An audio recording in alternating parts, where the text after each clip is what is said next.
Hello mga igsoon, kumusta? Kinahanglan dayta may gugma sa Ginoo sa walay pagkadaot. Samtang nagprepare ang akong asawa sa among panihapon mga igsoon, mag kantata sa isa sa mga nindot nga hymn mga igsoon, ang hymn 1191. Amen.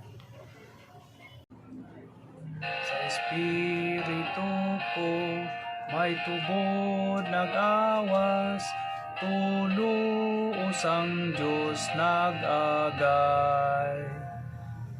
Amahan tinubdan, anak agianan, espiritu nagpaambit.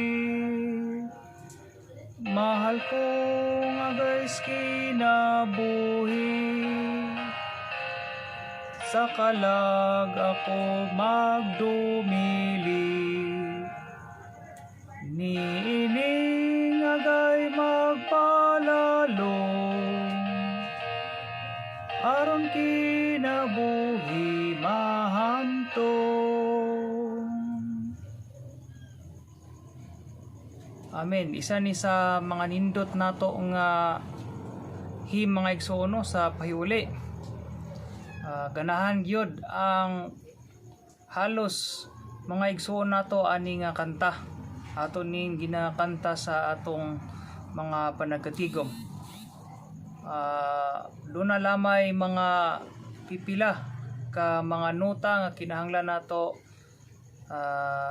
tagaan o pagtagad mga igsoon aron masulod nato ang tanang nuta ani sa husto nga pag-awit o sa husto pod nga gipaspason o ginayon ba sa atong pagkanta.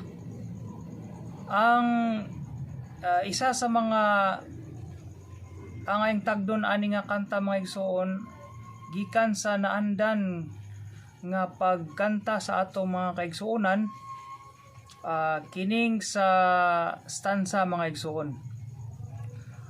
Ang stanza nag-compose siya into 4 lines. First line, sa espiritu ko may tubod nag-aawas. Second line, tulo sang Diyos nag-agay.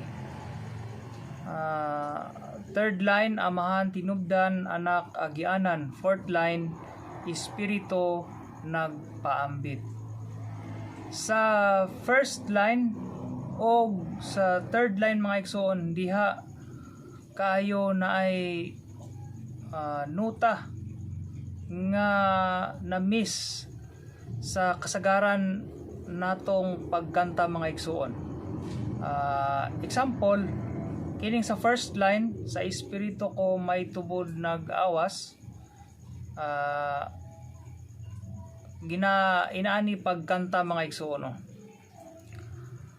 Sa espiritu ko may tubod nag-awas. Kasagaran inani gyud ang pagkanta mga igsoon sa atong mga kaigsuonan. Pero ang nota niya mga igsoon o ang proper note o ang proper tune niya mga igsoon inani: sa espiritu ko may tubod nag-awas. So na ikalayan mga igsoon kanang sa word nga espiritu.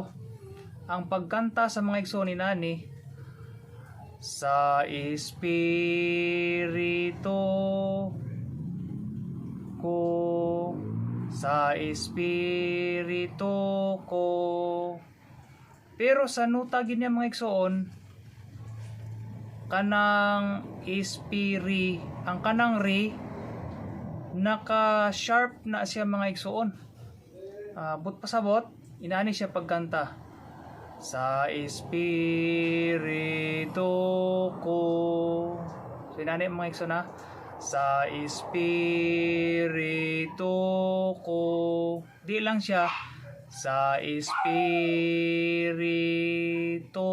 ko may tubod nag-awas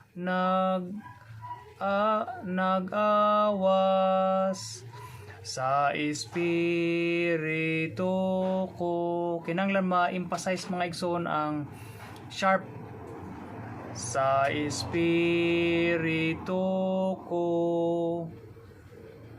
may tubod nag-awas. So ang sharp ani mga igsoon sa espiritu kining sa syllable nga ri, unya sa kanang word nga nag-awas kanang nag. So ang nota nila ana mga igsoon naka-sharp siya sa atong music sheet or sheet music sa atong hymn up mga igsoon. So sa first line, sa espiritu ko may tubod nag-awas. Dayon ang third line kay parehara man nag mga nota mga igsoon sa first line. Ang third line, amahan tinubdan anak agianan espiritong nagpaambit. So mora ni mga igsoon sa atong nota, proper note. Dayon sa iyang proper timing mga igsoon, dili siya kaayo ya kontra sa kasagaran natong pagkanta. So basin matingala ang ubang mga igsoon nga Brad, basin murag kanang magtuon taog hymn Brad kanang mga sharp, di naman kaya na makuha gyud sa mga igsoon. Basin magpalisod lang na sa mga igsoon. Hinuon utro nako sa pag-ingon sa atong personal time sa Ginoo, pwede ra og malahi nato ang note o malahi nato ang timing sa unsa ginaa sa atong hymn up. Pero kung i-present na nato ni siya mga igsoon sa church, so involved na gani ang mga kaigsunan na mas maayo nga i-present nato o kantahon nato ang mga hymns sa iyang proper note o kung mahimo sa iyang proper timing. Kay ngano man mga igsoon, pananglitan kung ang isa ka lokalidad naandan nila ang pagkanta o ang tibuok region, pananglitan ang mga kaiglesianan sa Bukidnon naandan nga ya gyud ang pagkanta ani nga hymn. Unsaon naman nato mga igsoon sa pagkadungan kung ang naandan pod sa laing region gisubay nila mga igsoon sa atong hymn up nga dili kayo ya kay dili man gyud kay ni siya ya. So maglisod ta og adjust. So mas maayo mga igsoon nga tun-an gyud ang atong mga hymns, tun-an gyud ang mga proper note, kung naay mga sharp, naay mga flat, mas maayo gyud nga i-apply o itudlo gid nato sa mga igsoon aron bisan sa atong pagkanta duna gyud pagpadayag sa pagkatukod sa lawas ni Kristo. Nindot kay paminahon mga igsoon kung naata sa blending kanang nasulayan nato ng Southern Philippines nga blending mga igsoon, kung maora gyud og tono ug maora gyud og timing ang tanang mga igsoon, atong mabati mga igsoon ang pagpadayag sa pagkausa sa lawas ni Kristo bisan sa atong pag-awit.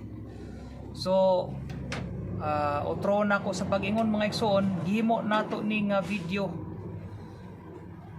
kini nga mga vlog aron sa pagtabang sa mga igsoon sa buot mutuon sa atong mga hymns o spiritual songs, tungod kay wala ko'y laing panahon o sa mga kamaong nagtudlo walay dili paigo ang mga panahon mga igsoon sa pag-adto sa mga lokalidad aron sa pagtuon sa atong mga hymns.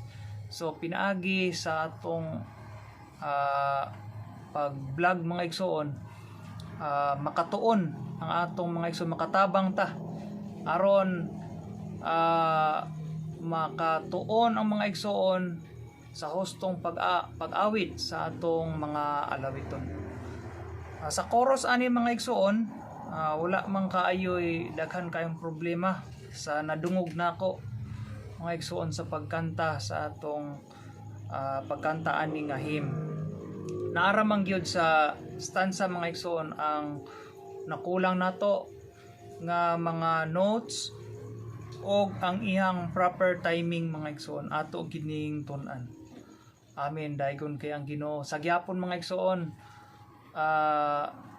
pwede ta mo like, subscribe og mo comment mga igsoon og mo suggest.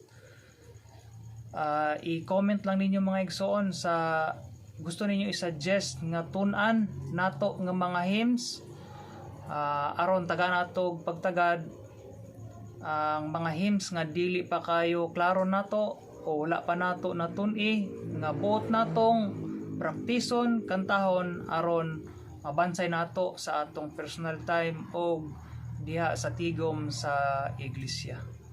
Amen. Dayon kang Ginoo mga igsoon. Bye bye.